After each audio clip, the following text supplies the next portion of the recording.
Well, when I first left, I left Ireland 14 years ago in a van driving, and I was lucky enough to have an exhibition and sell enough paintings to buy a van and then to leave with the prospect of going to a new place for 2 or 3 months just to paint. And eventually I arrived here to Barcelona, and I was still here after 3 months, and I'm still here after 14 years.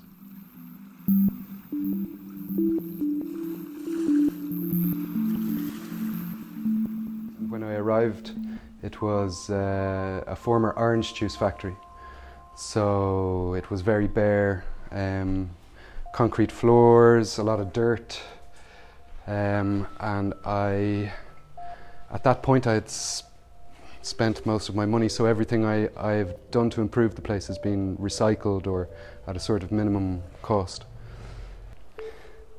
So this is my painting studio, and it's here I spend most of my time. Maybe most of it spent on that couch looking at the marks that I've made and trying to correct or trying to fill a canvas as I see appropriate.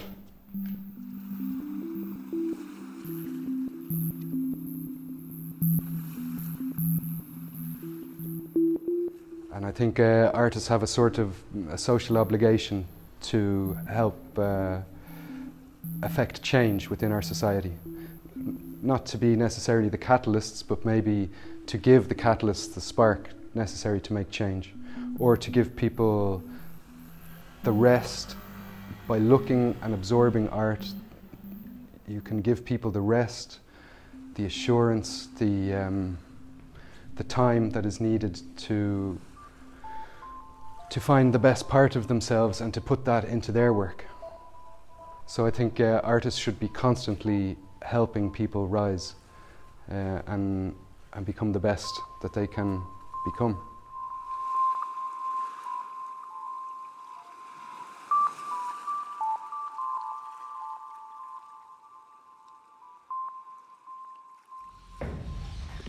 These colours are based on a commission I had to paint a seascape of a dawn, the rising sun over the Irish Sea. So these colours are actually influenced from a photograph from Ireland, but later taken on to make this abstract work. Well, these are the colours, you often see these colours in the morning sky in Ireland. Deep magentas, blended down into bright oranges, coming down into yellows and cooler whites.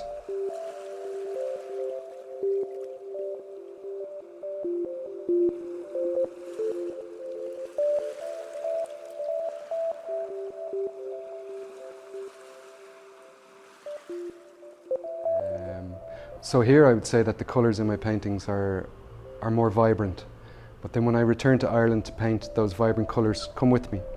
And when I started painting here, I was still using like mauves and deep greens and darker colours, but slowly as I got used to the life here and the different smells and the different sounds and all these and the colours of course and the light, it all imbues the painting in a different way, but in a natural way, like without really thinking about it.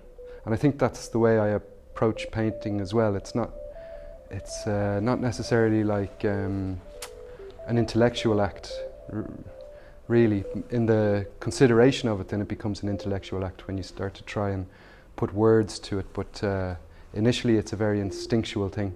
It's as if I'm disengaging my brain and I'm kind of allowing my hands to work intuitively, like as if there was like a ganglion or a simple brain or nervous system in my hands that can work without my brain having to work. So just in a pure intuitive sort of state. And then that's a kind of a flow state for me when I'm painting, is to reach that point of not having to think about it, that it just moves itself naturally along.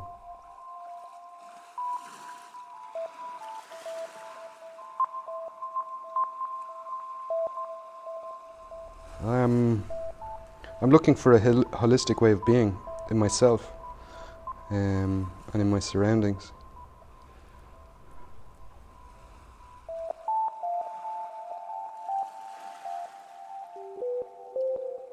From literature is a great.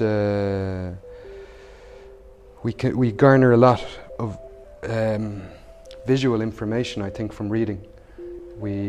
Because it allows our imagination to run. It's often that you find the book better than the film, or sometimes you think the film is better than the book.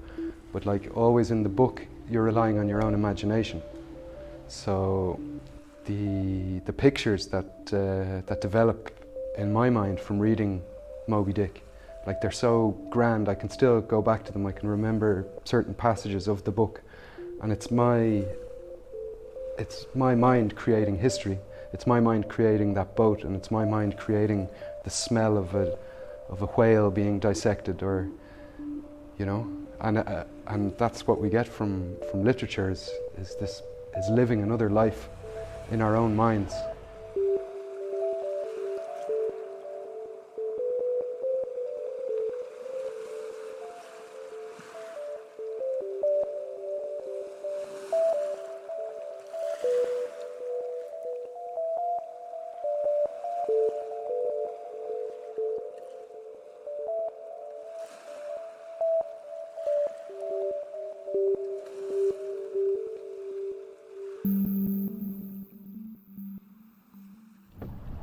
So initially, when I decided to become an artist, my family and my teachers suggested that I should become an accountant or an engineer or some kind of profession. They didn't see art as a profession, or at least as a sort of sustainable profession, because nobody in my family had ever been an artist.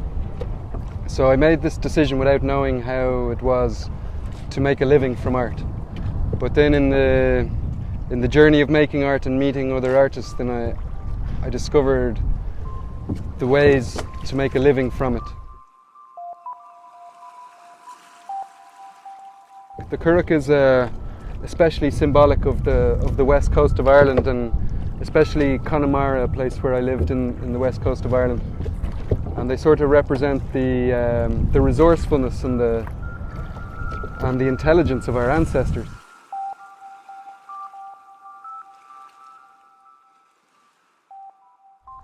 It takes me 240 hours, so it can be done in a month. I spent the whole of the lockdown making one boat for something to do, Well, making boats came to me by accident, so I decided to make it a part of my practice, and going along with Joseph Beuys's theories that art can be a social sculpture and that you can benefit appropriately society by making art and by offering your art to everyone. So I offer rowing classes to everyone, and I intend to bring out as many people as I can to the sea to show them the nature of the sea, the vastness of the sea, and the tranquility of the sea.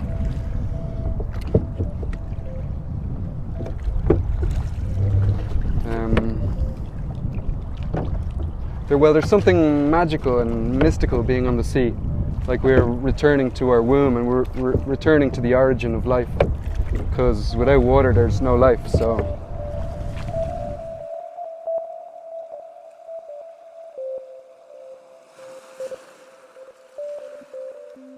I had the idea just before the quarantine to study, because I fish in the boats as well, catch fish. And I wondered how, we know there's a lot of plastic in the sea, but we don't really know how much. So I had the idea to try and quantify the plastic in fish, and to see if there is plastic in fish.